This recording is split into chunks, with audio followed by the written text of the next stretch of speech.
And welcome back. Today we are going to talk about our watercolor test strip. And what this is we are going to talk about the different techniques that we are going to use on the watercolor project. So we have wet on dry, which is a wet brush on dry paper. Wet on wet, which is a wet brush on wet paper. We have layer and lift. We have wet on wash, and we have a two-color blend. Now we're going to bounce around a little bit here because some of these take a little bit of time to dry. So for the layer and lift, we're going to start with layer. We're going to put a light layer of blue down here, and you can use any color that you want to, but just get a light layer of color down, and we're going to let that sit and dry, and we'll come back to that here in a moment. And then for the wet on wash, we have a wash that is a flat, even layer of color. So we're going to try to get this color to go down as evenly as possible and try to get it spread out across the page. And again, we have to let this dry, so we will come back to this here momentarily. So wet on dry, what that means is we have a wet paintbrush that has paint on it.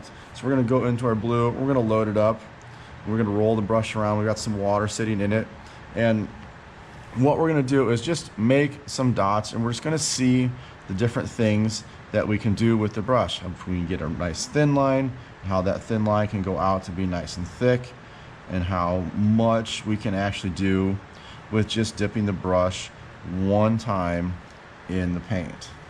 And we can come back to these little dots, we can pull these guys out, make them look like a little comet. But you can see how much you can get done with just one dip of a loaded brush. Okay, so wet on wet. It means we have wet paper. And your wet paper can be just with wet, clean water like this. So we're just going to lay this down across, dipping a bigger brush onto the page here. Or it can be when you're working on an actual image and you're trying to blend two colors, like in a sky or something like that. So we can see when the paper is dry, it does that. But when we go to where the paper is wet, it has a tendency to run. So let's zoom in a little bit here so we can see what's going to happen. So we put a little brush, you can see that it is going to run and it is going to move. So when you're working on your project, if you're trying to get up to that, get a nice clean edge where you've got a dry spot, and then you get to where that water is, it's going to run. So if you have something in your image where you're trying to get a nice, clean, smooth edge, make sure that it is dry before you start to do that, because otherwise the water is going to go through the water membrane and it's going to just expand across. All right, so we're going to come down here to layer and lift.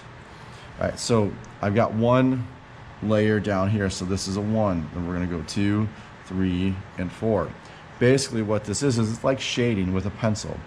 We're going to come over this and put another layer of color down. And with watercolor, when you do it correctly, you're building up layers. So you want to be able to make a color darker. It is significantly easier to make a color darker than it is to make a color lighter.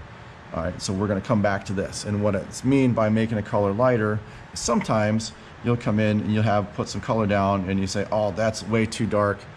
I don't want that there.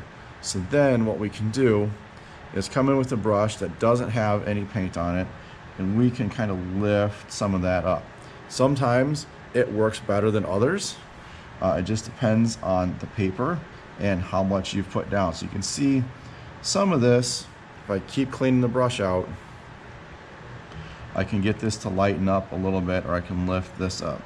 It doesn't always work, so sometimes you might be able to get a little bit of that off of there. Sometimes you might not be able to, so it's best to just do like this.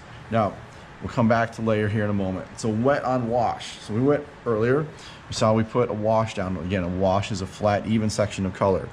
So what we're gonna do is come over it with another color. So we can see how red is a nice bright color like this.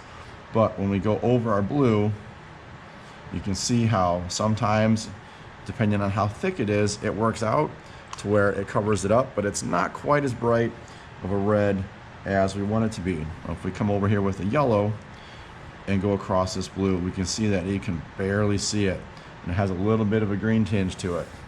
So let's lift that up so we can see. So you can see how that yellow going across the page, it doesn't really show up.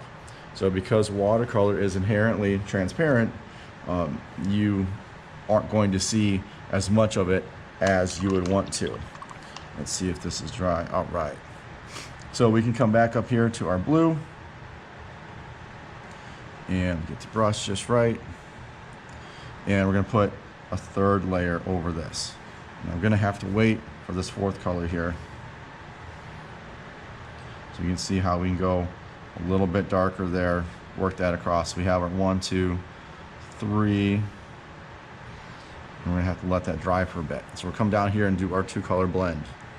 So we're gonna take that blue, we're gonna put it down like this, get a nice little wash going there, and then we're gonna come back to that red. And this is a little heavy, but you can see we get these colors to go. And if we do it right, we should get kind of a nice violet color in the middle there. That red was kind of strong there. So we come back in with a clean brush. You can see how we can get that color to transition from a blue to a violet to a red. Not all colors are going to do this. If you try to do something like a yellow and a violet, they're complementary colors, they're not going to blend well. Green and red, not going to blend well. You're going to get kind of a muddy, brownish green color. So we only want to really try to mix colors that are near each other on the color wheel. All right, so let's see. And this is still a little bit wet, so we're going to lift some of that off, just like we did before, and then come in with another layer on there. So we can see how that's still wet, so it's going to run over there a little bit. So let's try and lift that off. So now we've got 1, 2, 3, 4 different values of blue. And this is your watercolor technique script. Good luck with your painting.